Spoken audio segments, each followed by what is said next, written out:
ಎಲ್ಲರಿಗೂ welcome back to my channel ಅಂತ ಹೇಳ್ತಾ ಹಾಗೆ ನಮಸ್ತೆ ಆ್ಯಂಡ್ ಅಸ್ಸಲಾಮ್ ವಲೈಕುಮ್ ಎಲ್ರಿಗೂ. ಇಲ್ಲಿ ನಾನು ಬೆಳಗ್ಗೆನೇ ಇವತ್ತು ಎದ್ದ ತಕ್ಷಣ ಕಾಫಿ ಕುಡಿತೀವಿ, ಒಂದೊಂದು ಸತಿ ಬಿಸಿನೀರು ಕುಡಿತೀವಿ. ಸೊ ಇವತ್ತು ನಾವು ಕಾಫಿ ಕುಡಿತಾ ಇದ್ದೀವಿ. ಹಾಗೆ ತಿಂಡಿಗೆ ನಾನು ಚಪಾತಿ ಮಾಡಿದ್ದೆ. ಸೊ ಚಪಾತಿ ಹಿಟ್ಟು ಕಲಸಿಟ್ಟು ನಾನು ಎಗ್ ಬುರ್ಜಿ ಮಾಡ್ಕೊಳ್ತಾ ಇದ್ದೀನಿ.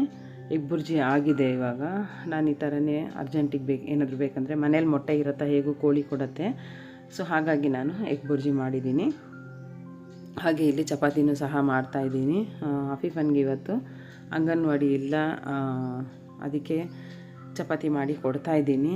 ಅಂಗನವಾಡಿಗೆ ಹೋಗೋದಿದ್ರೆ ಸ್ವಲ್ಪ ಬೇಗ ತಿಂಡಿ ಎಲ್ಲ ಆಗುತ್ತೆ, ನನಗೆ ವ್ಲಾಗೆ ಮಾಡೋಕ್ಕಾಗಲ್ಲ. ಸೊ ಚಪಾತಿನ ನಾನು ಈ ಥರ ಎಲ್ಲ ಕ್ಲೀನಾಗಿ ಸುಡ್ತೀನಿ. ಸೊ ಎಲ್ಲ ಕಡೆ ಕ್ಲೀನಾಗಿ ಸುಟ್ಟರೆ ಚೆನ್ನಾಗಿ ಬರುತ್ತೆ. ನಮ್ಮ ಅಜ್ಜಿ ಅಂತೂ ಸ್ವಲ್ಪ ಏನಾದರೂ ಸುಟ್ಟಿಲ್ಲ ಅಂದರೆ ಚಪಾತಿನೇ ತಿಂತಾಯಿದ್ದಿಲ್ಲ. ಹಾಗಾಗಿ ನನಗೆ ಅದೇ ರೂಢಿ. ಮೊಟ್ಟೆ ಪಲ್ಯ ಆಗಿದೆ. ಹಾಗೆ ಇವಾಗ ಅಫೀಫಂಗೆ ಚಪಾತಿ ಎಲ್ಲ ಈ ಥರ ಕಟ್ ಮಾಡಿಕೊಡ್ತೀನಿ. ಚಪಾತಿನ 4 ತುಂಡು ಮಾಡಿನೇ ತಿನ್ನಬೇಕು. ಅದಕ್ಕೆ ನಾನು ಸ್ವಲ್ಪ 4 ತುಂಡು ಮಾಡಿ, ಅಂದರೆ 4 ಭಾಗ ಮಾಡಿ ಮತ್ತು ಈ ಥರ ಸ್ವಲ್ಪ ಸ್ವಲ್ಪ ಅಂತ ತುಂಡು ಮಾಡಿಕೊಡ್ತೀನಿ. ಅಂದರೆ ಮಕ್ಕಳಿಗೆ ಕ್ಲೀನಾಗಿ ಚಪಾತಿನ ಹದ್ದಿ ತಿನ್ನೋಕ್ಕಾಗಲ್ಲ. ಅದಕ್ಕೆ ಅವಳು ಹೋಗ್ತಾ ಇರೋದು ನೋಡಿ. ಈಗ ಅವಳು ತಿಂಡಿಗೆ ಕೂತಿದ್ದಾಳೆ. ಆಮ್ನ ಬಂದುಬಿಟ್ಟು ಟಿ ವಿ ನೋಡ್ಕೊಂಡು ಕೂರ್ತಾ ಇದ್ದಾಳೆ. ಅದು ಕಾರ್ಟೂನಿನ ವೀಡಿಯೋಸ್ ಸ್ವಲ್ಪ ಡೌನ್ಲೋಡ್ ಮಾಡಿ ಮೆಮೊರಿ ಕಾರ್ಡಲ್ಲಿ ಇಲ್ಲ ಪೆನ್ ಡ್ರೈವಲ್ಲಿ ಟಿ ವಿಯಲ್ಲಿ ಹಾಕ್ಕೊಟ್ರೆ ಮಕ್ಕಳು ನೋಡ್ತಾರೆ. ನನಗಂತೂ ಸ್ವಲ್ಪ ಟಿ ವಿ ನೋಡೋಕ್ಕೂ ಪುರ್ಸತ್ತಿಲ್ಲ. ಸೊ ಹಾಗಾಗಿ ನಾನೇನು ಮಾಡಿದ್ದೀನಿ, ಕೇಬಲ್ಲೇ ಹಾಕ್ಸೋಕ್ಕೆ ಹೋಗಿಲ್ಲ, ಬೇಡ ಅಂತ ಹೇಳಿಬಿಟ್ಟು.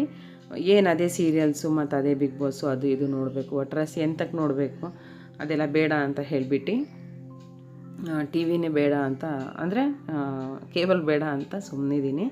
ಏನು ಮೊಬೈಲಲ್ಲೇ ಎಲ್ಲ ಬರುತ್ತಲ್ಲ, ಬೇಜಾರಾದರೆ ಸ್ವಲ್ಪ ಹೊತ್ತು ಮೊಬೈಲ್ ನೋಡ್ಕೊಂಡು ಕೂರ್ಬೋದು. ಈಗ ಅಫೀಫಾ ತಿಂಡಿ ಮಾಡ್ತಾಯಿದ್ದಾಳೆ. ಈಗ ತಿಂಡಿ ಮಾಡಿದ ತಕ್ಷಣ ನಂಗೆ ಬೇರೆ ಕೆಲಸ ಮಾಡ್ಕೊಳ್ತೀನಿ. ಇಲ್ಲಿ ಇವತ್ತು ನಾನು ನನ್ನ ಒಂದು ಪುಟ್ಟ ಗಾರ್ಡನ್ ತೋರಿಸ್ತೀನಿ ನಿಮಗೆ. ಇದು ಕನಕಾಂಬರ ಹೂವು.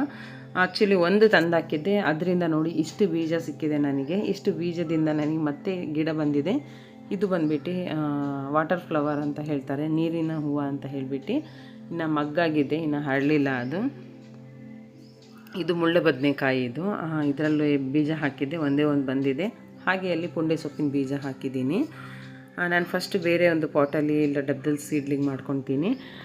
ಇಲ್ಲಿ ಗುಲಾಬಿ ಗಿಡ ಹಾಕಿದ್ದೀನಿ, ಬರುತ್ತೋ ಇಲ್ಲೋ ಡೌಟು. ಆ ಕಡೆದೆಲ್ಲ ಸ್ವಲ್ಪ ಡೌಟ್ ಆಗಿದೆ. ಇಲ್ಲೊಂದು ಚಿಗುರು ಬರ್ತಾಯಿದೆ. ಯಾರು ಹೇಳಿದ್ದು ಮಳೆಯಲ್ಲೇ ಬರುತ್ತೆ ಗಿಡ ಎಲ್ಲ, ಬೇರೆ ಟೈಮಲ್ಲಿ ಬರಲ್ಲ ಅಂತ ಹೇಳಿ. ಯಾವಾಗಲೂ ಬಂದೇ ಬರುತ್ತೆ ಗಿಡ. ಬಿಸಿಲು ಜಾಸ್ತಿ ಇದ್ದಾಗಲೂ ಬೇಕಿದ್ರೆ ಬರುತ್ತೆ. ಯಾವಾಗ ಎಲ್ಲಿಡಬೇಕಂದ್ರೆ ಸ್ವಲ್ಪ ಸೂರ್ಯನ ಬೆಳಕು ಕಮ್ಮಿ ಇರಬೇಕು, ಆ ಕಡೆ ಇಟ್ಟು ನಾವು ಸೀಡ್ಲಿಂಗ್ ಮಾಡ್ಕೊಳ್ಬೇಕು. ಮತ್ತು ಈ ಥರ ತರಕಾರಿ ಎಲ್ಲ ನೀವು ಕಟ್ ಮಾಡಿ ಮತ್ತು ಇದು ಸೊಪ್ಪೆಲ್ಲ ಕ್ಲೀನ್ ಮಾಡ್ತೀರಲ್ಲ, ಆ ಕಸನ ನೀವು ತಂದುಬಿಟ್ಟು ಈ ಕಡೆ ಗಿಡಗಳಿರ್ತಾವಲ್ಲ ಅಲ್ಲಿ ಹಾಕಬೇಕು. ಒಂದೇ ಗಿಡದಲ್ಲಿ ಒಂದೇ ಪಾಟಲ್ಲಿ ನಾನು 4 ಗಿಡನ ಹಾಕಿದ್ದೀನಿ. ಒಂದು ಇದು ಸೇವಂತಿಗೆ ಗಿಡ ನೀವು ನೋಡ್ತಾ ಇರ್ಬೋದು. ಇದನ್ನು ನಾನು ಇವಾಗ ಸ್ವಲ್ಪ ಮೇಲಿಂದ ಕಟಿಂಗ್ ಮಾಡಬೇಕು, ಸ್ವಲ್ಪ ಚಿಗುರು ಕಟ್ ಮಾಡಬೇಕದು. ಆಮೇಲೆ ಗುಲಾಬಿ ಗಿಡ ಹಾಕಿದ್ದೀನಿ. ಹಾಗೆ ಅದರಲ್ಲಿ ಇನ್ನು ಬೇರೆ ಗಿಡನೂ ಇದೆ, ಕರಿಬೇವು ಸೊಪ್ಪಿನ ಗಿಡ ಇದೆ. ಇದು ಬಂದುಬಿಟ್ಟು ಬಜ್ಜೆ ಬರುತ್ತಲ್ಲ ಅದು. ಇದು ನಾನು ಇಲ್ಲಿ ಪಕ್ಕ ಜಗದೀಶಣ್ಣ ಅಂತ ಇದ್ದಾರೆ, ಅವರಿಗೆ ಹೇಳ್ತಿದ್ದೆ ಅದ್ರಲ್ಲಿ ಬಜ್ಜೆ ಇದೆ ಅಂತ ಹೇಳಿಬಿಟ್ಟು. ನಿಮಗೆ ಬೇಕಾ ಅಂತ ಹೇಳಿದ್ರು. ಹೌದು ಇದ್ರೆ ಕೊಡಿ ಅಂತ ಹೇಳಿದೆ. ಕೊಟ್ಟರು ಪಾಪ. ಸ್ವಲ್ಪ ಹಿಂಗೆ ಉಗುರು ಟಚ್ ಮಾಡಿ ಮೂಸ್ ನೋಡಿ ಏನು ಸ್ಮೆಲ್ಲಿದೆ ಗೊತ್ತಾ. ನಿಜ ಹೇಳಬೇಕಂದ್ರೆ ನ್ಯಾಚುರಲ್ಲಾಗಿ ಸಿಗೋದೇ ನ್ಯಾಚುರಲ್ ಕಣ್ರಿ. ಹಾಗೆ ಅದರಲ್ಲಿ ಕಲ್ಲಂಗಡಿ ಬೀಜ ಇತ್ತೇನೋ ಅವ್ರು ಹಾಕಿದ್ರು. ಸೊ ಅದರಿಂದ ನನಗೆ ಕಲ್ಲಂಗಡಿ ಗಿಡ ಬರ್ತಾಯಿದೆ. ಹಾಗೆ ಇದು ವೀಳ್ಯದೆಲೆ ಗಿಡ. ಇದನ್ನು ಅಷ್ಟೇ ಬೇರೆ ಇದರಲ್ಲಿ ಟ್ರಾನ್ಸ್ಫರ್ ಮಾಡಿದೆ. ಒಂದು ಚಿಕ್ಕ ಡಬ್ಬದಲ್ಲಿತ್ತು, ಬಕೆಟ್ ಇತ್ತಲ್ಲ, ಅದರಲ್ಲಿ ನಾನು ಬೇರೆ ಕಡೆ ಹಾಕಿದ್ದೀನಿ. ಸೊ ಬೇರೆ ಪಾಟಲ್ಲಿ ಹಾಕಿದ್ದೀನಿ ಅಂತ ಅರ್ಥ. ಇಲ್ಲಿ ನಾನು ಗುಲಾಬಿ ಗಿಡ ಹಾಕಿದ್ದೆ. ಇದು ಸ್ವಲ್ಪ ತಂದಿದ್ದೆ ನಾನು ಬೇರೆ ಕಡೆಯಿಂದ, ಅದು ಡೌಟೇ ಬರೋದು. ಇಲ್ಲಿ ಮೆಣಸಿನ್ಕಾಯಿ ಗಿಡಗಳಿದ್ವು. ಸೊ ನೀವು ಬೇರೆ ವ್ಲಾಗಲ್ಲಿ ನೋಡಿರ್ಬೋದು. ಇದು ಸ್ವಲ್ಪ ಇವಾಗ ಚಿಗುರು ಬರ್ತಾಯಿದೆ. ಹಾಗೆ ಇದು ಆರೆಂಜ್ ಕಲರ್ ಫ್ಲವರ್. ಇದು ನಮ್ಮ ಬಾವವರು ಹೆಂಡತಿ ಕೊಟ್ಟಿದ್ದರು ಕಡ್ಡಿ, ಅದು ಇವಾಗ ಬರ್ತಾಯಿದೆ ನೋಡಿ. ನಾನು ಮಳೆಗಾಲದ ಹಾಕಿರೋದು, ಇನ್ನು ಅದು ಚಿಗುರು ಕಮ್ಮಿನೇ ಬರ್ತಾಯಿದೆ.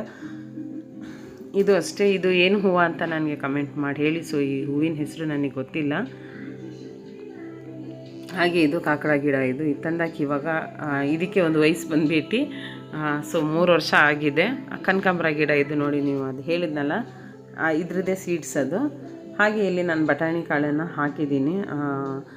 ಕೋಳಿ ಇದ್ದಾವಲ್ಲ, ಕೋಳಿ ಕೆದರಿ ಬಿಡ್ತವೆ. ಇದಕ್ಕಿನ್ನ ಏನೂ ನಾನು ಇದು ಮಾಡಿಲ್ಲ. ಸೊ ಇನ್ನೂ ಸ್ವಲ್ಪ ದೊಡ್ಡದಾಗಲಿ ಅಂತ ಹೇಳಿಬಿಟ್ಟು ಸೀಡ್ಸನ್ನು ಹಾಕಿದ್ದೆ. ಈಗ ಒಂದು ಸ್ವಲ್ಪ ಮೊಳಕೆ ಬರ್ತಾಯಿದೆ, ಮೊಳಕೆ ಬಂದು ಬಿಡ್ತಾಯಿದೆ ಇವಾಗ. ಹಾಗೆ ಇದು ನನ್ನ ದ್ರಾಕ್ಷಿ ಗಿಡ ಎಲ್ಲ ಒಣಗೋಗ್ಬಿಟ್ಟಿತ್ತು. ನಾನು ಅವತ್ತು ಒಂದು ವ್ಲಾಗಲ್ಲಿ ಹಾಕಿದ್ದೆ, ಎಲ್ಲ ಗಿಡಗಳೆಲ್ಲ ಒಣಗೋಗ್ಬಿಟ್ಟಿದೆ. ಒಂದಿನ ನೀರು ಹಾಕಿಲ್ಲ ಅಂದರೆ ತುಂಬ ಒಣಗೋಗ್ಬಿಡ್ತಾವ ಅಂತ. ನೀರು ಚೆನ್ನಾಗಿ ಹಾಕೋಕ್ಕೆ ಸ್ಟಾರ್ಟ್ ಮಾಡಿದೆ ಬೆಳಗ್ಗೆ ಸಂಜೆ. ಇಷ್ಟು ಚೆನ್ನಾಗಿ ಚಿಗುರು ಬಂತಿದೆ. ಮೇಲಿನ ಆ ಕಡೆ ನಿಮಗೆ ತೋರಿಸ್ತಿದ್ದೀನ, ಅಲ್ಲಿ ಎರಡು ಸೀಡ್ಲಿಂಗ್ ಆಗಿದೆ, ಈ ಕಡೆ 2 ಸೀಡ್ಲಿಂಗ್ ಆಗಿದೆ. ಸೊ ನೋಡಿ ಇವಾಗ ಕೆಳಗಿಂದೆಲ್ಲ ಒಣಗೋಯ್ತು, ಮೇಲಿಂದ ಚಿಗುರು ತುಂಬ ಚೆನ್ನಾಗಿ ಬಂದಿದೆ. ಇದು ಬಂದ್ಬಿಟ್ಟು ಬಂಬೂ ಪ್ಲ್ಯಾಂಟು.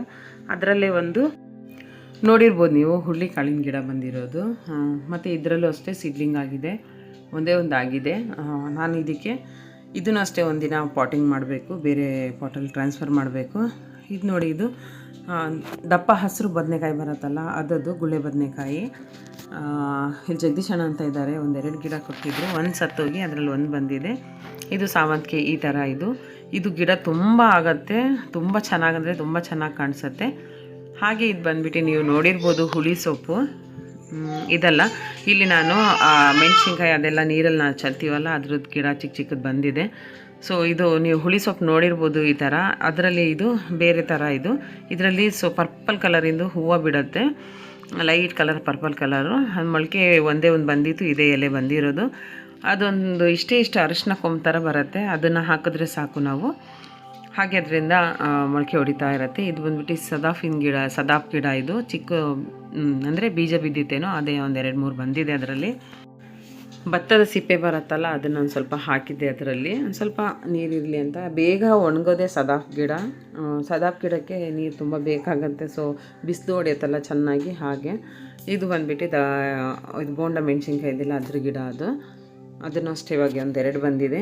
ಇಲ್ಲಿ ಗುಲಾಬಿ ಗಿಡ ಹಾಕಿದ್ದೆ, ಅದರಲ್ಲಿ ಬದನೆಕಾಯಿ ಬೀಜ ಹಾಕಿದ್ದೆ, ಚಿಕ್ಕದಾಗಿ ಬಂದಿದೆ. ನೋಡ್ತಾ ಇರ್ಬೋದು ನೀವು. ನಾನು ಈ ಥರನೇ ಯಾವುದಾದ್ರೂ ಒಂದು ಗಿಡದಲ್ಲಿ ಸೀಡ್ಸನ್ನು ಹಾಕಿ ಅದು ಸೀಡ್ಲಿಂಗ್ ಮಾಡ್ಕೊಂಡು ಬೇರೆ ಪಾಟಲ್ಲಿ ನಾನು ಹಾಕ್ಕೊಳ್ತೀನಿ. ಹಾಗೆ ಅಲ್ಲೊಂದು ಮಲ್ಲಿಗೆ ಬಳ್ಳಿ ಇದೆ. ಇದು ಬಂದ್ಬಿಟ್ಟು ಬದನೆಕಾಯಿನೇ, ಟೊಮೊಟೊ ಬರುತ್ತಲ್ಲ ಆ ಟೈಪಲ್ಲಿ ನೀಲಿ ಕಲರು ಬದನೆಕಾಯಿ ಬಿಡುತ್ತೆ. ನೀಲಿ ಅಂದರೆ ಡಾರ್ಕ್ ನೀಲಿ, ಪರ್ಪಲ್ ಕಲರು. ಇದು ಬಂದ್ಬಿಟ್ಟು ನೋಡಿ ಜೀರಿಗೆ ಮೆಣಸಿನ್ಕಾಯಿ ಗಿಡ. ಇದನ್ನು ಅಷ್ಟೇ ಪಾಟಲ್ಲೇ ಹಾಕಿದ್ದೀನಿ. ಸೊ ನೆಲಕ್ಕೆ ಹಾಕಿ ಅಂತ ಹೇಳ್ತಾರೆ. ನಾವಿರೋದು ಬಾಡಿಗೆ ಮನೆಯಲ್ಲಿ. ಹೋಗುವಾಗ ಗಿಡ ಎಲ್ಲ ನಾನು ತೊಗೊಂಡೇ ಹೋಗೋದು, ಇಲ್ಲಂತೂ ಬಿಟ್ಟು ಹೋಗಲ್ಲ. ಏನಮ್ಮಮ್ಮ ಅಂದರೆ ನಾನು ತರಕಾರಿ ಗಿಡ ಏನಾದರೂ ಹಾಕ್ಕೊಳ್ತೀನಿ ಅಷ್ಟೇ. ಇಲ್ಲಿ ಇದು ನೋಡ್ಬೋದು ನೀವು, ಸಾವಂತಿಗೆ ಗಿಡ. ಒಂದೊಂದು ಹೂವು ನೀವು ಬಂದುಬಿಟ್ಟು ಇಷ್ಟಿಷ್ಟು ದೊಡ್ಡ ಡೈರೆ ಹೂವು ಬರುತ್ತಲ್ಲ, ಆ ಥರ ಬಿಡತ್ತೆ. ಇದು ಇಷ್ಟು ದೊಡ್ಡದಾದ್ರೂ ನೀವು ನೋಡ್ಬೋದು ನನ್ನ ಕೈಯಲ್ಲಿ, ಇಷ್ಟು ದೊಡ್ಡ ಆದ್ರೂ ಒಂದು ಹೂವು ಬಿಟ್ಟಿಲ್ಲ. ಹಾಗೆ ಇಲ್ಲಿ ನಾನು ತೋರಿಸ್ತಾ ಇರೋದು ನೀವು, ಇದೂ ಸಾವಂತಿಗೆ ಗಿಡನೇ. ಸೊ ಇದು ಕಟ್ಟೆ ಪೂಜೆಯಲ್ಲಿ ನಾಗರ ದೇವಸ್ಥಾನದ ಪೂಜೆ ಮಾಡಿದ್ರು, ಆವಾಗ ಅಲ್ಲಿ ಶೋಗೆ ಅಂತ ಇಟ್ಟಿದ್ರು ಹೂವು. ಸೊ ಆ ಹೂವು ಅದರಲ್ಲಿ ನಾನು ಒಂದೊಂದು ಕಡ್ಡಿ ತೆಗ್ದು ಇಲ್ಲಿ ಹಾಕಿದ್ದೀನಿ. ಒಂದು ಕಡ್ಡಿ ಒಣಗೋಯ್ತು, ಇನ್ನೊಂದು ಬಂದಿದೆ. ಇದು ನಿಮಗೆ ಗೊತ್ತಿರ್ಬೋದು, ಬಾಂಬೆ ಬಸ್ಲೆ ಅಂತ ಹೇಳಿಬಿಟ್ಟು. ಇದು ಸಹ ಮರ್ಸೊಪ್ಪು ಮಾಡ್ತೀರಲ್ಲ ಸಾರು, ಅದರಲ್ಲಿ ಹಾಕಿದ್ರು ತುಂಬ ಚೆನ್ನಾಗಿ ಬರುತ್ತೆ. ಹಾಗೆ ಇದು ನನ್ನ ಫೇವ್ರೇಟ್ ಗಿಡ, ಸೂಜಿ ಮಲ್ಲಿಗೆ ಗಿಡ ಅಂತ ಹೇಳಿಬಿಟ್ಟು, ಮೈಸೂರು ಮಲ್ಲಿಗೆನು ಅಂತ ಹೇಳ್ತಾರೆ. ಸೊ ನಮ್ಮ ಕಡೆ ಶಿವಮೊಗ್ಗದ ಕಡೆ ಇದಕ್ಕೆ ಸೂಜಿ ಮಲ್ಲಿಗೆ ಅಂತ ಹೇಳ್ತಾರೆ. ಕೆಳಗಿಂದ ಬ್ರಾಂಚಸ್ ಬರುತ್ತೆ ಇದು. ಹಾಗೆ ಇದು ಕಡ್ಡಿ ದಪ್ಪ ಆದರೆ ಸೈಡಿಂದನೂ ಬ್ರಾಂಚಸ್ ಬರುತ್ತೆ. ಸೊ ಇವಾಗ ಮಳೆಗಾಲ ಬರ್ತಾಯಿದೆ ಅಂದರೆ ಬೇಸಿಗೆಗಾಲದಲ್ಲಿ ನಾವು ಎಲೆ ಎಲ್ಲ ಕಟ್ ಮಾಡಿಬಿಟ್ಬಿಟ್ರೆ ಮಳೆಗಾಲಕ್ಕೆ ತುಂಬ ಚೆನ್ನಾಗಿ ಇನ್ನೂ ಗ್ರೋತ್ ಆಗುತ್ತೆ. ನೀವು ನೋಡಿದ್ರಲ್ಲ, ಇದೊಂದು ಗುಲಾಬಿ ಅರಿಶಿನ ಕಲರಿಂದು ತುಂಬ ಅಂದರೆ ತುಂಬ ಹೂವು ಬಿಡುತ್ತೆ. ಇದೂ ಅಷ್ಟೇ. ಇದು ನೆಲದಲ್ಲಿ ಹಾಕಿದ್ರೆ ತುಂಬ ಚೆನ್ನಾಗಿ ಬರುತ್ತೆ. ಬಟ್ ನಿಮಗೆ ಗೊತ್ತು, ನನಗೆ ಗಿಡ ಅಂದರೆ ತುಂಬ ಇಷ್ಟ, ಬಿಟ್ಟಂತೂ ಹೋಗಲ್ಲ ನಾನು. ಹಾಗೆ ಇದು ಮನಿ ಪ್ಲ್ಯಾಂಟ್ ಇದು. ಸೊ ಇದನ್ನು ಅಷ್ಟೇ ಸುಮ್ಮನೆ ಒಂದಿಷ್ಟೇ ಇಷ್ಟು ಕಡ್ಡಿ ತಂದು ಹಾಕಿದ್ದೆ, ಇಷ್ಟು ದೊಡ್ಡ ಬಂದಿದೆ. ಇದು ಕೆಸ ಅಂತೂ ಗೊತ್ತಲ್ಲ ನಿಮಗೆ, ಅದ್ರದ್ದು ಸುಮ್ಮನೆ ಇಷ್ಟೇ. ನಮ್ಮದು ಒಂದು ಇಂಚು ಬೆರಳು ಇಂಚು ಬರುತ್ತಲ್ಲ, ಅಷ್ಟು ನಾನು ತಂದು ಹಾಕಿದ್ದೆ, ಅದು ಅಷ್ಟು ಆಗಿದೆ. ಇದು ಬದನೆಕಾಯಿ ಗಿಡ. ಇಲ್ಲಿ 1-2 ಬದನೆಕಾಯಿ ನಾನು ಬೀಜಕ್ಕೆ ಬಿಟ್ಟಿದ್ದೀನಿ. ಫಸ್ಟ್ ಬದನೆಕಾಯಿ ಅದನ್ನೇ ಬೀಜಕ್ಕೆ ಬಿಟ್ಟೆ ನಾನು. ಈ ಕಡೆ ಗಿಡದಲ್ಲಿ ಒಂದಿದೆ, ನೋಡ್ತಿರ್ಬೋದು ನೀವು, ಅರಿಶಿನ ಆಗಿದೆ. ಇನ್ನೊಂದು 2-3 ದಿನ ಹೋದ್ಮೇಲೆ ನಾನು ತೆಗ್ದಿಡ್ತೀನಿ. ಇದೊಂದು ಬಿಟ್ಟಿದ್ದೆ, ಯಾಕೋ ಇದು ಕೊಳ್ತೋಗ್ತಾ ಇದೆ ಕೆಳಗಿಂದ. ಇದನ್ನು ಸದ್ಯಕ್ಕೆ ಇವಾಗ ಕಟ್ ಮಾಡಿಟ್ರೆ ಬೀಜ ತಕ್ಕೊಳ್ಬೋದು, ಅರ್ಧ ಸಿಗತ್ತೆ ಅಷ್ಟೇ. ನೋಡಿ ಫ್ರೆಂಡ್ಸ್, ಮನೆ ಹತ್ರ ಜಾಗ ಇದ್ದರೆ ಈ ಥರ ಎಲ್ಲ ನೀವು ಹಾಕ್ಕೊಳ್ಬೋದು. ಸೊ ನಾನು ಬಾಡಿಗೆ ಮನೆಯಲ್ಲೇ ಈ ಥರ ಮಾಡ್ಕೊಳ್ತಾ ಇದ್ದೀನಿ. ಅಂದರೆ ನೀವು ಸ್ವಂತ ಮನೆಯಲ್ಲಿ ಇರೋರು ಜಾಗ ಸಹ ಮಾಡ್ಕೊಳ್ಬೋದು. ಇದು ಮಲ್ಲಿಗೆ ಗಿಡ, ಇದನ್ನು ನಾನು ಯಾರ್ದು ಮನೆಯಿಂದ ಕಟ್ ಮಾಡ್ಕೊಂಡು ಬಂದಿದ್ದೆ, ಅಂದರೆ ಕದ್ದಿ ತಂದಿದ್ದೆ. ಸೊ ಹೇಳ್ತಾರಲ್ಲ, ಕದ್ದಿ ಹಾಕಿದ್ರೆ ಗಿಡ ತುಂಬ ಚೆನ್ನಾಗಿ ಬರುತ್ತಂತ. ಇದನ್ನು ಅಷ್ಟೇ ಸೈಡಿಂದ ಚಿಗುರ್ತಾ ಇದೆ. ನನ್ನ ಮಗಳಿಗೋಸ್ಕರ ನಾನು ಇಷ್ಟೆಲ್ಲ ಹೂವಿನ ಗಿಡ ಹಾಕಿದ್ದೀನಿ. ಅವಳಿಗೆ ಹೂವು ಅಂದರೆ ತುಂಬ ಇಷ್ಟ. ಒಂದು ತಾಯಿ ಹೆಣ್ಮಕ್ಳಿಗೆ ಏನು ಬೇಕಾದರೂ ಮಾಡ್ತಾರೆ. ಸೊ ಹಾಗೆ ಇಲ್ಲಿ ಒಂದು ಬದನೆಕಾಯಿ ಗಿಡ ಇದೆ. ಇದು ಬಂದುಬಿಟ್ಟು ಉದ್ದ ಬದನೆಕಾಯಿ, ಪರ್ಪಲ್ ಕಲರ್ ಬರುತ್ತೆ. ಸ್ವಲ್ಪ ವೈಟು ಮತ್ತು ಪರ್ಪಲ್ ಮಿಕ್ಸ್. ಇದು ಫಸ್ಟಿಗೆ ವೈಟ್ ಕಾಣಿಸುತ್ತೆ, ಆಮೇಲೆ ಹೋಗ್ತಾ ಹೋಗ್ತಾ ಪರ್ಪಲ್ ಕಲರ್ ಆಗುತ್ತೆ ಇದು. ಸೊ ಇದನ್ನು ಅಷ್ಟೇ ನೆಲದಲ್ಲಿ ಹಾಕ್ತೀನಿ. ಅಂದರೆ ಈ ತರಕಾರಿ ಗಿಡ ಎಲ್ಲ ನಾನು ನೆಲದಲ್ಲಿ ಹಾಕ್ತೀನಿ, ಹೂವಿನ ಗಿಡ ಮಾತ್ರ ನಾನು ಪಾಟಲ್ಲೇ ಹಾಕೋದು. ಜೀರಿಗೆ ಮೆಣಸಿನ್ಕಾಯಿ ನಾನು ನೆಲದಲ್ಲಿ ಯಾಕೆ ಹಾಕಲ್ಲ ಅಂತ ಹೇಳಿದ್ರೆ, ಅದು ಸಹ ತುಂಬ ವರ್ಷ ಬರುತ್ತೆ. ಇದು ಟೊಮೊಟೊ ಗಿಡ ನಾನು ಹೈಬ್ರಿಡ್ ಬೀಜ ಹಾಕಿದ್ದೆ, ಬಟ್ ಇಷ್ಟಿಷ್ಟೇ ಟೊಮೊಟೊ ಬಿಡ್ತಾಯಿದೆ. ಹಾಗೆ ಬಿಡ್ತಾ ಕಾಯಲ್ಲೇ ಕೊಳ್ತೋಗುತ್ತೆ. ಸೊ ಅದಕ್ಕೆ ಬಿಟ್ಟಿದ್ದೀನಿ. ಆ ಕಡೆ ನಾನು ಚೆರಿ ಟೊಮೊಟೊಸ್ ಹಾಕಿದ್ದೀನಿ. ನೆಕ್ಸ್ಟ್ ಇಲ್ಲಿ ನಾನು ಚೀನಿಕಾಯಿ ಬಳ್ಳಿ ಹಾಕಿದ್ದೀನಿ. ಸೊ ಮನೆ ಮೇಲೆ ಬಿಟ್ಟಿದ್ದೆ, ಇಲಿ ಮತ್ತು ಹೆಗ್ನದ ಕಾಟ, ಒಂದು ಕಾಯಿನೂ ಬಿಡ್ತಾಯಿಲ್ಲ. ಅದಕ್ಕೆ ಇದು ಕೆಳಗೆ ಬಂತು. ಕೆಳಗೆ ಸ್ವಲ್ಪ ಹರಡಿತ್ತು, ಕೆಳಗೆ ಬಿಟ್ಟಿದ್ದೀನಿ. ಅದರಲ್ಲಿ ಚಿಕ್ಕದು ಇವಾಗ ಚೀನಿಕಾಯಿಗಳು ಹಾಕ್ತಾ ಇದ್ದಾವೆ, ಬೇಬಿ ಚೀನಿಕಾಯಿ. ಹಾಗೆ ಇಲ್ಲಿ ಒಂದೇ ಒಂದು ಬಿಟ್ಟಿದೆ, ಕನಿಷ್ಠ ಪಕ್ಷ ಒಂದು 4ರಿಂದ 5 kg ಇರ್ಬೋದು ಇದು. ನೋಡಿ, ಈ ಥರ ಕೈಯಲ್ಲೇ ಎತ್ತಿದ್ರೆ ಎಷ್ಟು ವಜೆ ಕಾಣಿಸ್ತಾ ಇದೆ. ಸೊ ನನ್ನ ಅಂದಾಜು ಇದು 4ರಿಂದ 5 kg ಇದ್ದೇ ಇದೆ. ಫಸ್ಟ್ ಚೀನಿಕಾಯಿ ಇದು ಬಿಟ್ಟಿರೋದು. ತುಂಬ ಖುಷಿಯಾಯಿತು ನನಗೆ ನೋಡಿ. ಒಂದು ದೊಡ್ಡ ಚೀನಿಕಾಯಿ ಅಂದರೆ ಆರಾಮಾಗಿ ಎಷ್ಟು ಜನ ತಿನ್ಬೋದು ಗೊತ್ತಾ. ಅಂದರೆ ಒಂದು 4-5 ಜನ, ಅಂದರೆ 4-5 ಮನೆಗಾದರೂ ಹಂಚ್ಬೋದು, ಅಷ್ಟು ದೊಡ್ಡ ಚೀನಿಕಾಯಿ ಅದು. ಆರಾಮಾಗಿ ಅವರಿಗೆಲ್ಲರಿಗೂ ಪಲ್ಯ ಆಗುತ್ತೆ. ಸೊ ಇದು ನನ್ನ ಗಾರ್ಡನಿಂಗು. ಸುಮಾರು ಜನ ಹೇಳ್ತಿದ್ವಿ ಗಾರ್ಡನಿಂಗ್ ತೋರಿಸಿ ಅಂತ ಹೇಳಿಬಿಟ್ಟು. ಇಲ್ಲಿ ನೋಡಿ, ಇದು ಬಟ್ ಬರಲ್ಲ ಇದು, ಯಾಕಂದರೆ ಈ ಥರ ಹುಳ ಹೊಡೆದಿರತ್ತಲ್ಲ, ಬರಲ್ಲ. ನಾವು ಸ್ವಲ್ಪ ಔಷಧಿನ ಸ್ಪ್ರೇ ಮಾಡಬೇಕು. ಹಾಗೆ ಇದು ಗುಂಚಲಾಗಿ ಬಿಡತ್ತೆ ಗುಲಾಬಿ ಹೂವುಗಳು. ಬೇಬಿ ರೋಸ್ ಅಂತ ಹೇಳ್ತಾರೆ, ಬಟನ್ ರೋಸ್ ಅಂತಲೂ ಹೇಳ್ತಾರೆ. ಸೊ ಆ ಥರ ಇದು ಬಟನ್ ರೋಸ್ ಸ್ವಲ್ಪ ಚಿಕ್ಕದು ಬರುತ್ತೆ, ಇದು ಸ್ವಲ್ಪ ದೊಡ್ಡ ಬರುತ್ತೆ ಅಷ್ಟೇ. ನೋಡ್ತಿರ್ಬೋದು ನೀವು. ಇದೂ ಅಷ್ಟೇ ನೋಡಿ, ನಾನು ಚಳಿಗಾಲದಲ್ಲಿ ನಾನು ಬೆಳೆಸ್ತಾ ಇದ್ದೀನಿ. ಆದ್ರೂ ಇದು ಮೊಳಕೆ ಹೊಡಿತಾ ಇದೆ. ಸೊ ಗಿಡಗಳು ಯಾವಾಗ ಬೇಕಿದ್ರೂ ನೀವು ಹಾಕ್ಕೊಳ್ಬೋದು. ಅಂದರೆ ತರಕಾರಿ ಸೀಸನ್ ಅಂತ ಇರುತ್ತೆ, ತರಕಾರಿ ಹಾಕೋದಿದ್ರೆ ಆ ಸೀಸನಲ್ಲಿ ಒಂದು 3 ತಿಂಗಳು ಮುಂಚೆ ಹಾಕಿದ್ರೆ ನಿಮಗೆ ಸೀಸನಲ್ಲಿ ನಿಮಗೆ ಫ್ರೂಟಿಂಗ್ ಆಗುತ್ತೆ. ಇದು ಬಂದುಬಿಟ್ಟು ಒಂಥರ ಬೀನ್ಸು. ನಿಮಗೆ ನಾನು ಇಮೇಜ್ ತೋರಿಸ್ತೀನಿ ಇದು ಯಾವ ಥರ ಬೀನ್ಸ್ ಅಂತ ಹೇಳಿಬಿಟ್ಟು. ಬಟ್ ಇದು ಬಂಗಾಳೀಸು ತುಂಬ ತಿಂತಾರೆ, ಆ ಥರ ಇದು. ಸೊ ಇವಾಗ ನಾವಿಲ್ಲಿ ಎಲ್ಲ ಹಾಕ್ಕೊಳ್ತಾ ಇದ್ದೀವಿ. ಹಾಗೆ ಇದು ನಾನು ಮನೆಯಲ್ಲೇ ಬಿಟ್ಟಿರೋ ಬೆಂಡೆಕಾಯಿನ ಸೀಡ್ಸನ್ನು ಹಾಕಿದ್ದೆ. ಸೊ ಇಷ್ಟು ಗಿಡ ಬಂದಿದೆ. ಈಗ ಒಂದು ಸ್ವಲ್ಪ ಜಾಗ ಮಾಡಿಬಿಟ್ಟು ನಮ್ಮ ಮನೆಯವ್ರು ಯಾವತ್ತು ರಜಾ ಮಾಡ್ತಾರೆ ನೋಡಿ ಸ್ವಲ್ಪ ಮಣ್ಣು ಕೆತ್ತಿಸ್ಬಿಟ್ಟು ಹಾಕ್ತೀನಿ. ಇಷ್ಟೆಲ್ಲ ನಾನು ಕಷ್ಟಪಡ್ತೀನಿ. ಮತ್ತು ಜನ ಕೇಳ್ತಾರೆ ಮನೆಯಲ್ಲಿ ಏನು ಮಾಡ್ತಾಳೆ, ಸೋಂಬೇರಿಯವಳು, ಹಾಗೆ ಹೀಗೆ ಅಂತ ಹೇಳಿಬಿಟ್ಟು. ಸೊ ಇಲ್ಲಿ ನಾನು ಅದೇ ನಿಮಗೆ ತೋರಿಸಿದ್ನಲ್ಲ ಅಲ್ಲಿ ಬೋಂಡ ಮೆಣಸಿನ್ಕಾಯಿ ಅಂತ ಹೇಳಿಬಿಟ್ಟು ಅದನ್ನು ಸ್ವಲ್ಪ ಬೀಜ ಹಾಕಿದ್ದೆ, ಆ ಥರ ಬರ್ತಾಯಿದೆ. ಇದು ಕಾಕಿ ಸೊಪ್ಪು, ಈಗ ಹೋಯ್ತದು ಬೀಜ ಆಗಿ ಅದೇ ಉದ್ರಿ ಮತ್ತು ಅದೇ ಅಲ್ಲಲ್ಲೇ ಗಿಡಗಳು ಬಿಡ್ತವೆ. ಇದು ನಿಂಬೆಹಣ್ಣಿನ ಗಿಡ. ಮನೆಯಲ್ಲಿ ಯೂಸ್ ಮಾಡ್ತೀವಲ್ಲ ಅದನ್ನೇ ಬೀಜ ಹಾಕಿದ್ದೆ. ನಮ್ಮ ಮನೆಯವರೆಲ್ಲ ಬಿಸಾಕಿದ್ರು ತೆಗ್ದು ನಾನು ಅದರಲ್ಲೇ ಪಾಟಲ್ಲಿ ಹಾಕಿಟ್ಟಿದ್ದೀನಿ. ಸ್ಮೆಲ್ಲಂತೂ ತುಂಬ ಇಷ್ಟ ಆಗುತ್ತೆ. ಇದು ಎಲೆದು ರೆಸಿಪಿ ಮಾಡ್ತಾರೆ, ತುಂಬಾ ಚೆನ್ನಾಗಿರುತ್ತೆ. ನಾನು ಯಾವತ್ತೂ ತಿಂದಿಲ್ಲ, ಸ್ಮೆಲ್ ಮಾತ್ರ ಸೂಪರಾಗಿರುತ್ತೆ.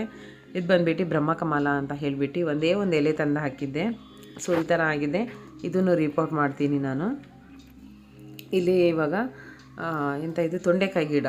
ಸೊ ತೊಂಡೆಕಾಯಿ ಗಿಡನೂ ಅಷ್ಟೇ ನಾನು ಈ ಥರ ಕವರ್ ಯಾಕೆ ಮಾಡಿದ್ದೀನಿ ಅಂದರೆ ಇಲಿ ಕಾಟಕ್ಕೆ. ಮೆಣಸಿನ್ಕಾಯಿ ಗಿಡ ಒಂದು ಸತಿ ಹಾಕಿದ್ದೀನಿ, ನಿಮ್ಗೆ ತೋರಿಸಿದ್ನಲ್ಲ. ಈಗ ಅದರಲ್ಲಿ ಫ್ಲವರ್ ಆಗ್ತಾಯಿದೆ. ಸೊ ತುಂಬ ಒಂದು ಕಡೆಯಿಂದ ಒಂದು ಕಡೆ ಟ್ರಾನ್ಸ್ಫರ್ ಮಾಡಿದ್ರೆ ತುಂಬ ಕಷ್ಟ ಗಿಡಗಳು ಗ್ರೋತ್ ಆಗಲಿಕ್ಕೆ. ಹಾಗೆ ಇಲ್ಲಿ ಇವಾಗ ಇಷ್ಟು ಗಿಡದಲ್ಲಿ ಎಲ್ಲ ಗಿಡದಲ್ಲೂ ಹೂವು ಆಗಿದೆ. ಹಾಗೆ ಇದು ಟೊಮೊಟೊ ಗಿಡ ಹಾಕಿದ್ನಲ್ಲ ಅದರದ್ದು ಇದು ರಿಸಲ್ಟ್ ಬಂತು ನೋಡಿ. ಚೆರಿ ಟೊಮೊಟೊಸ್ ಬಿಟ್ಟಿದೆ. ತಿನ್ಲಿಕ್ಕಂತೂ ಎಷ್ಟು ಸೂಪರಾಗಿರುತ್ತೆ ಅಂದರೆ ಇದ್ರದ್ದು ಬೇಳೆ ಸಾರು ಮಾಡಬೇಕು. ಬೇಳೆ ಸಾರಿಗೆ ಹಾಕಿದ್ರೆ ತುಂಬ ಚೆನ್ನಾಗಿರುತ್ತೆ. ಬೇಳೆ ಸಾರಿಗೆ ನೀವು ಚೆರಿ ಟೊಮೊಟೊ ಹಾಕ್ತಿರಲ್ಲ ಆವಾಗ ಈ ಚಿಗುರು ತೊಟ್ಟಿರತ್ತಲ್ಲ ಟೊಮೊಟೊ ಗಿಡದಲ್ಲಿ ಅದು ಸಹ ಹಾಕಿ ತುಂಬ ಚೆನ್ನಾಗಂದರೆ ತುಂಬ ಚೆನ್ನಾಗಿ ಸಾರಾಗುತ್ತೆ. ಮುಂಚೆ ಎಲ್ಲ ಹಾಗೆ ಸಾರು ಮಾಡ್ತಿದ್ದಿದ್ದು. ಹಾಗೆ ಇದು ಚಪ್ರದ ಅವರೆಕಾಯಿ ನೀವು ನೋಡ್ದಂಗೆ ಸುಮಾರು ಚಿಕ್ಕ ಚಿಕ್ಕದಿರುತ್ತೆ, ಅಂದರೆ ಇದು ಸ್ವಲ್ಪ ಹೈಬ್ರಿಡ್ ಇದು ಚಪ್ರದ ಅವರೆಕಾಯಿ. ನಾನಿದು ಮೀಶೋದಲ್ಲಿ ತರಿಸಿದ್ದೆ ಸೀಡ್ಸನ್ನು, ಹಾಗಾಗಿ ನಾನು ಅದನ್ನೇ ಹಾಕಿದ್ದೀನಿ. ಆದ್ರಿಂದ ಅದು ಹೈಬ್ರಿಡ್ ಆಗಿದೆ. ಸೊ ಇಲ್ಲಿಗೆ ನನ್ನ ಗಾರ್ಡನಿಂಗ್ ಮುಗೀತು. ಹಾಗೆ ನಾನಿಲ್ಲಿ ಬೇಳೆನ ಬೇಯಕ್ಕೆ ಹಾಕ್ತಾಯಿದ್ದೀನಿ. ಒಂದು ಟಿಪ್ ಕೊಡ್ತಾಯಿದ್ದೀನಿ. ಸೊ ಮೂಲಂಗಿ ಸಾಂಬಾರು ಏನಾದರೂ ನೀವು ಮಾಡೋದಿದ್ದರೆ ಬೇಳೆ ಸಾರು ಏನು ಕುಕ್ಕರಲ್ಲಿ ಇಡ್ತೀರೋ ಅದರಲ್ಲೇ ಈ ಥರ ಥರ ಪೋಣಿಸ್ಬಿಟ್ಟು ನೀವು ಹಾಕಿ ಬೇಗ ಅದರಲ್ಲೇ ಬೆಂದೋಗಿಬಿಡತ್ತೆ. ಮುಂಚೆ ಎಲ್ಲ ಇದೇ ಥರ ಮಾಡ್ತಿದ್ರು ಹಳೆ ಕಾಲದಲ್ಲಿ. ಸೊ ಮತ್ತು ಏನು ಈ ಥರ ಸೂಜಿಯಲ್ಲಿ ಪೋಣಿಸಿ ಹಾಕಿಬಿಡ್ತಿದ್ರು. ಒಲೆಯಲ್ಲಿ ಮಾಡೋದಲ್ವ ಅಡುಗೆ, ಹಾಗಾಗಿ. ಮತ್ತು ನುಗ್ಗೆಕಾಯಿನೂ ಅಷ್ಟೇ, ಇದು ಸೌದೆ ಕಟ್ಟನ್ನು ಕಟ್ತಾ ಇದ್ವಲ್ಲ ನಾವು, ಆ ಥರ ಅದೇ ಅದು ಸಿಪ್ಪೆ ಸುಲಿತೀವಲ್ಲ ನಾವು ನುಗ್ಗೆಕಾಯಲ್ಲಿ, ಅದರಲ್ಲೇ ಕಟ್ಟು ಥರ ಕಟ್ಟಿ ಬೇಳೆಯಲ್ಲಿ ಬೇಯಿಸ್ತಾಯಿದ್ರು. ಸೊ ನೀವು ಬೇಕಿದ್ದರೆ ಈ ಥರ ಮಾಡ್ಕೊಳ್ಳಿ, ತುಂಬ ಚೆನ್ನಾಗಿ ಬೇಯುತ್ತೆ. ಹಾಗೆ ತುಂಬ ಚೆನ್ನಾಗಿ ಸಾಂಬಾರು ಟೇಸ್ಟಿಯಾಗಿ ಬರುತ್ತೆ. ಸಾರೆಲ್ಲ ಮಾಡಾಯಿತು. ಹಾಗೆ ಇಲ್ಲಿ ಹೊರಗಡೆ ಹೋಗಬೇಕು ಅಂತ ಆಫೀಫನಿಗೆ ಬ್ಯಾಗ್ ತರಕ್ಕಂತ ಹೋಗ್ತಿದ್ದೆ.